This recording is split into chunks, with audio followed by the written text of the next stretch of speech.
Hey, good evening and welcome to Fusion.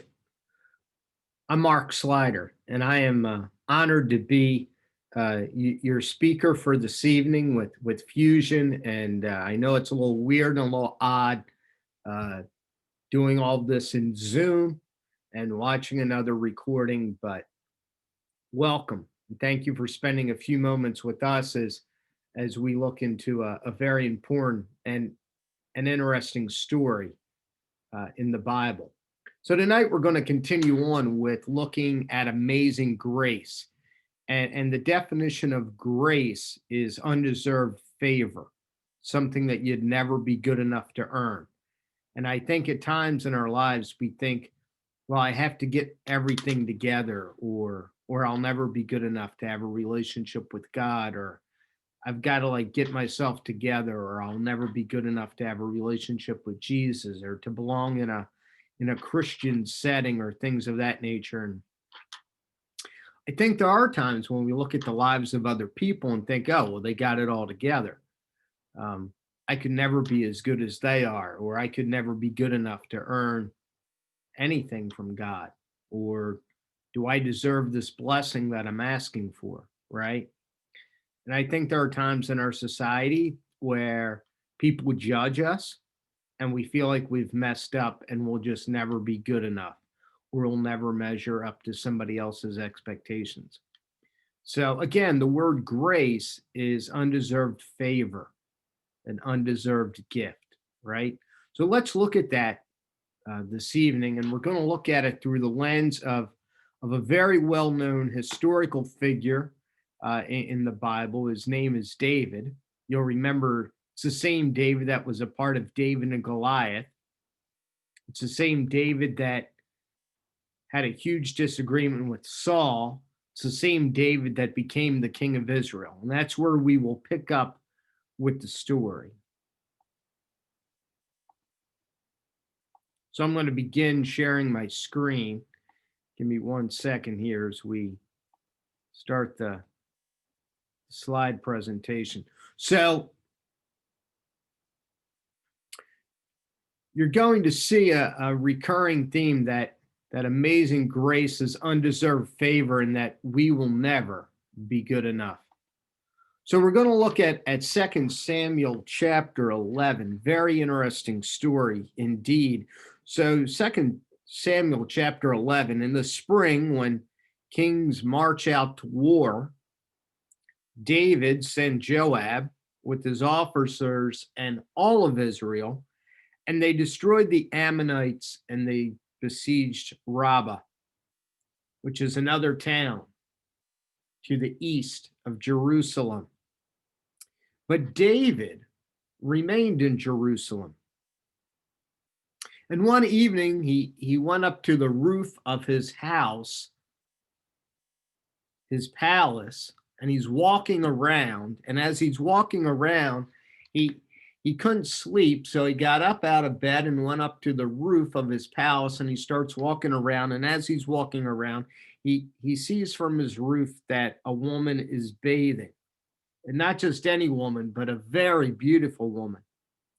And so David sent someone to inquire about her. He wanted to find out who this was. And he said, "Isn't this Bathsheba, daughter of Eliam, and the wife of Uriah the Hittite?" So David sent messengers to get her.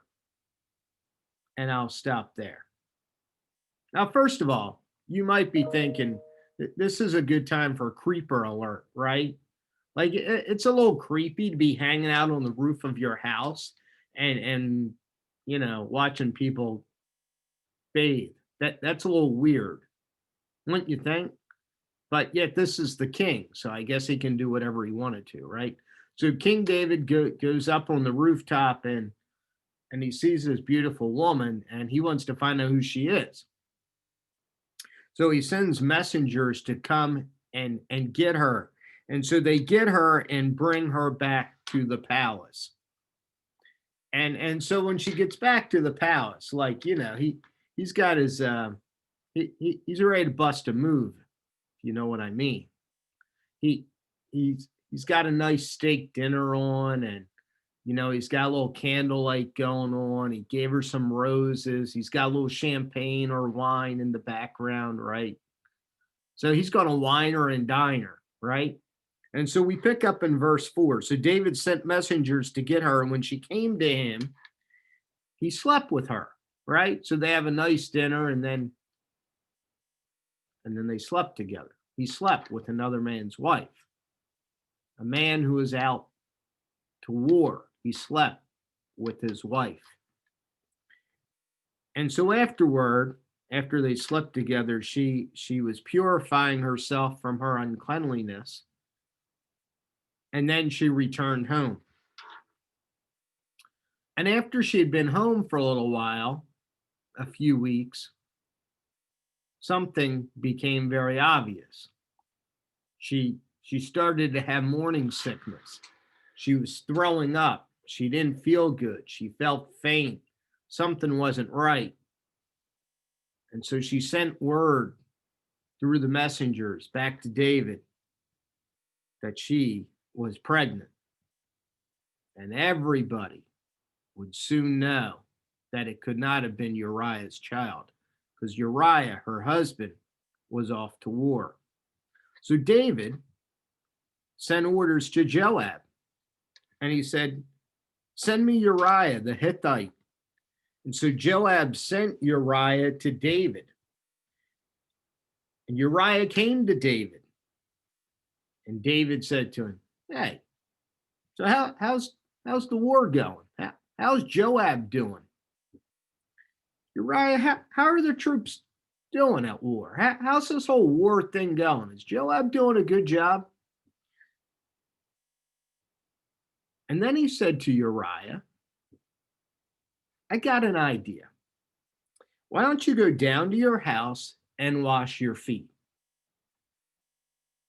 So Uriah left the palace,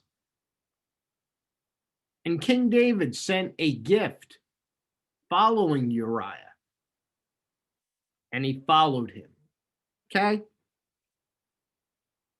So let's interpret what King David really wanted.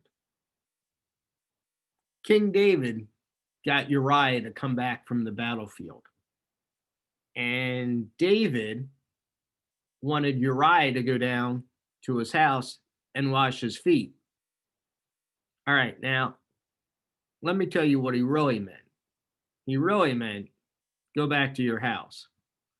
And when you go into your house, you're going to go in to wash your feet. But then your wife, who hasn't seen you in weeks, if not months, is going to be very excited to see you. And she's going to want to do what married couples do. She's going to want to have sex with you. And then, bye-bye, she will be pregnant. And everybody will know that you're the father. That's what David wanted Uriah to do. But when Uriah got down to his house, he slept at the front door of the palace with all of his master's servants. He did not go into the house. And when it was reported back to David that Uriah did not go home, David questioned Uriah, "Haven't you just come from a long journey? Why didn't you go home?" And Uriah answered David, and he said, "The ark, Israel, and Judah are dwelling in tents, and my master Joab and his soldiers are camping in the open fields. How can I enter into my house and eat and drink and sleep with my wife while they're all off to war? As surely as you live and by this life, I will not do this." So David is a little upset because Uriah does not take the bait. So David said to Uriah, "Stay here today also, and tomorrow I will send you back to war." And so Uriah stayed in Jerusalem that day and the next day. So he did not take the bait the first time. So David thinks, I got another trick up my sleeve. Let me try this again. And so David now invites Uriah to his house to eat and drink. And David got Uriah drunk. And David's whole thought was, if I get Uriah drunk and then I send him home after dinner, surely he will stumble into his house and sleep with his wife. And so after David got Uriah drunk, he went out in the evening to lie down on his cot with his master's servants, but he did not go home. So this is the second time that David tried to manipulate the situation. Keep in mind, Uriah has no idea that his wife is pregnant. And David has now made two valiant attempts to send Uriah home to sleep with his wife.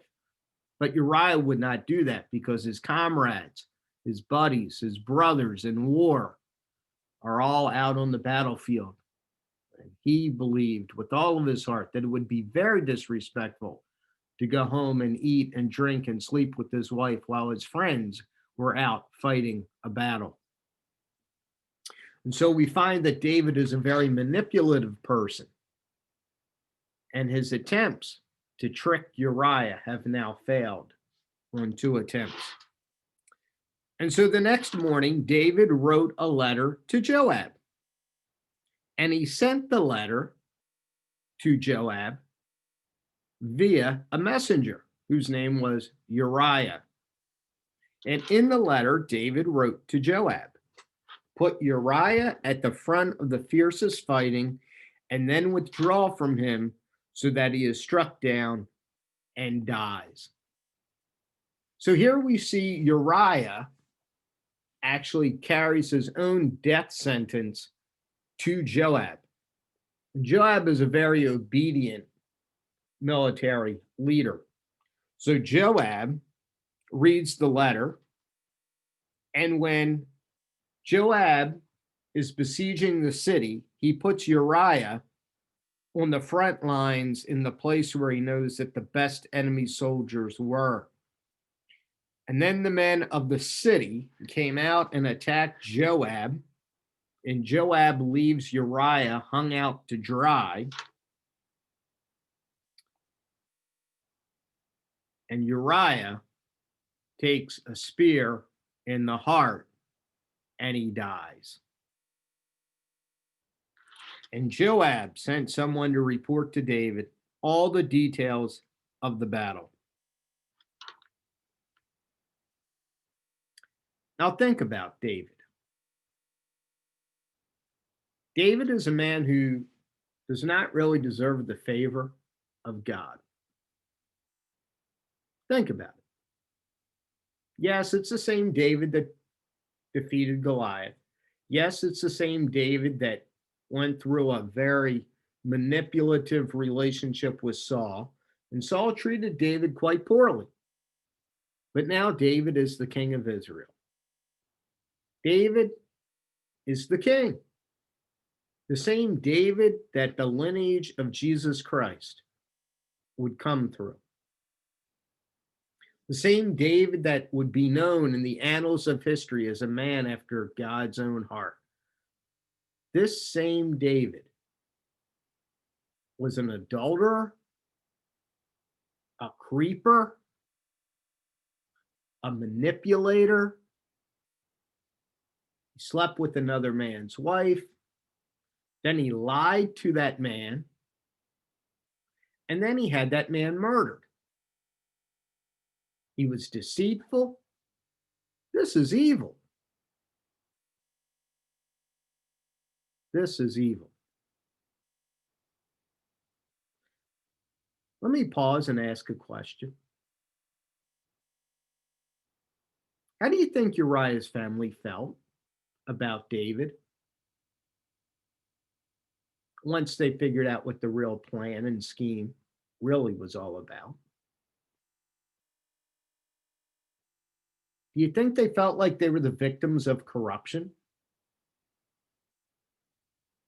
Do you think Uriah's loved ones and family members, once they found out what David really did, do you think they would have thought, oh, well, there's a man after the heart of God? What do you think Uriah's family thought and felt? What did David really deserve? Again, David was a creeper, an adulterer, a liar, a deceiver, a murderer. That's David. And yet, how do we remember David? We remember David as a man after the heart of God. We remember David as the man who killed Goliath. We remember David as a great leader. We remember David as the father of Solomon, one of the wisest men to have ever lived. We remember David as a man who carried out the lineage of Jesus Christ. Jesus was a direct descendant of David, part of the heritage, part of the hereditary line, part of the family. That's who David is remembered as. And yet, in this moment, we see that that's not exactly who David really was. David's a pretty evil dude. Did this David deserve the grace and favor of God? Do any of us? So, as we wrap this up tonight, I would just encourage you, if you're wondering if you'll ever be good enough, no, you won't be. David wasn't good enough. None of us are good enough to deserve the grace or favor of God. And yet, that grace, that favor, that love is available to all of us. So if you're wondering, well, when are you going to be good enough to, deserve the favor and love of God?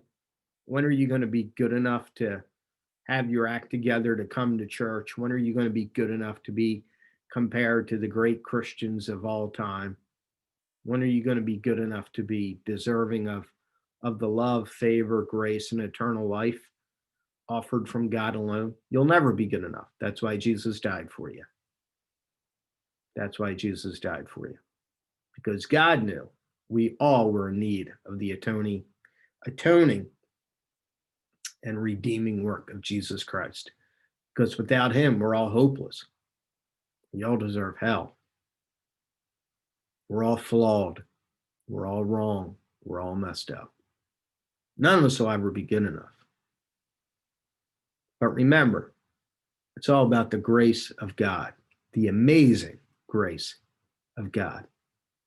And the same amazing grace that was offered to David is the same amazing grace that is available to you right now, tonight.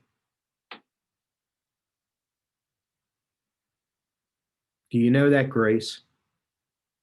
Do you know his forgiveness? Do you know his love? Do you know his favor? You can have the same relationship with God that David did. You can never outrun or out sin or out mess up the love of God. So tonight, I would encourage you to embrace his grace. Stop trying to be perfect. Stop trying to earn something you'll never deserve. Thank you for spending a few moments with us tonight.